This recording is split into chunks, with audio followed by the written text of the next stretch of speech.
বিজ্ঞ CGM court Sirajganj স্বেচ্ছায় এসে আমরা বেলবন ফার্নিশিং করি। কুষ্টিয়া আসনের 1 আসনের যিনি নির্বাচিত এমপি হাফেজ মাওলানা মুফতি আমির হামজা সাহেব, ওনার বিরুদ্ধে আমাদের বারের যিনি আইনজীবী অ্যাডভোকেট হুমায়ুন কবির কর্নেল ভাই, উনি একটা 500 ধারা 296 ধারা এবং 506 2 ধারা মোতাবেক একটা মামলা করেছিলেন। ওই মামলায় হয়েছিল সমন পর আমাদের মাননীয় জাতীয় সংসদ সদস্য মুফতি আমির হামজা সাহেব মহামান্য সুপ্রিম কোর্টের হাইকোর্ট বিভাগে গত 27/4/2026 তারিখে গিয়েছিলেন এবং মহামান্য হাইকোর্ট মিস কেস 2809/2026 মূলে ওনাকে জামিনটা বেলবন ফার্নিশিং করে 8 এবং স্থায়ী জামিন দেওয়ার জন্য নির্দেশনা দিয়ে বিজ্ঞ সিজিএম কোর্ট সিরাজগঞ্জ নির্দেশ দেন। মহামান্য হাইকোর্টের নির্দেশ মোতাবেক আজকে আমরা বিজ্ঞ চিফ জুডিশিয়াল ম্যাজিস্ট্রেটে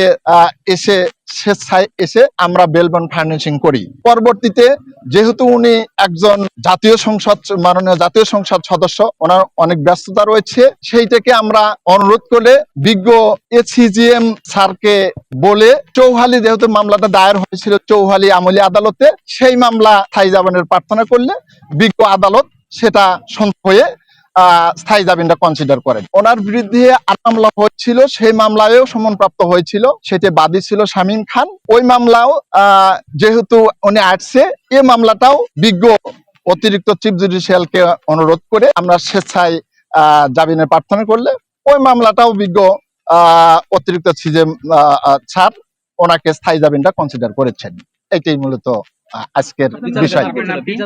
মুফতি আমির হামজা সে যথা নিয়মে সবসময় বিভিন্ন রাষ্ট্রের বিভিন্ন গুরুত্বপূর্ণ ব্যক্তিদের বিরুদ্ধে অশালীন মন্তব্য করেন। ইতিপূর্বে উনি আমাদের শহীদ প্রেসিডেন্ট জিয়াউর রহমানের ছেলে কনিষ্ঠ পুত্র আরাফাত রহমান কোকোকে নিয়ে একটা খারাপ মন্তব্য করেছিলেন। সেই বিষয় নিয়ে সিরাজগঞ্জ জেলা বিএনপির সিনিয়র যুগ্ম সম্পাদক ভিভি শামীম খান বাদী হয়ে মামলা করেছিলেন, যেটার সিআর মামলা নম্বর 89/2026। সেই মামলায় উনি জামিন চেয়েছেন, বিজ্ঞ আদালত ওনাকে 10,000 টাকা বেল বন্ডে জামিন মঞ্জুর করেছেন। আর একটা মামলা ছিল যেটার বাদী ছিলাম আমি, সিআর 12 চৌহালি আমলি আদালতে মামলা করেছিলাম। সেই মামলায় ওনার বিরুদ্ধে গ্রেফতারি পরোয়ানা হয়েছিল, ওনার বিরুদ্ধে পেপার বিজ্ঞপ্তি হয়েছে। উনি মহামান্য হাইকোর্টে গিয়ে জামিন নিয়েছেন। মহামান্য হাইকোর্ট 8 সপ্তাহের জামিন দিয়েছিল, আজকে শেষ তারিখ। উনি চিফ জুডিশিয়াল ম্যাজিস্ট্রেট কোর্টে বেল বন্ড ফার্নিশ করেছেন এবং ওই মূল মামলাতে উনি চৌহালি আমলি আদালতে জামিন চেয়েছেন। বিজ্ঞ আমলি আদালত 10,000 টাকা জামানতে জামিন মঞ্জুর করেছেন।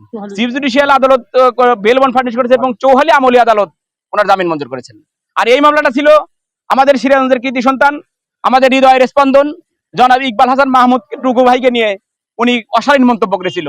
সেই প্রেক্ষাপটে এই মামলাটা হয়েছে। আমার মামলাটা চৌহালি আমলি আদালতে না, একটা ছিল সদর আমলি আদালত, একটা চৌহালি আমলি আদালত, কিন্তু স্বামী ঘটে সদর আমলি আদালত।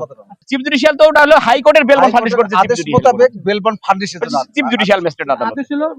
আদেশ হলো চৌহালি আমলি আদালত, সদর আমলি আদালত। সিআর 12 চৌহালি আমলি আদালত, সিআর 89 সদর আমলি আদালত। দুই আমলিতে দরবার মানি জামিন। জি, সদর আমলি আদালতের বিচারক ছিল সুমন কুমার কর্মকার, চৌহালিতেও সুমন কুমার কর্মকার, একই বিচারক দুটি আদালতের মামলা পরিচালনা করে।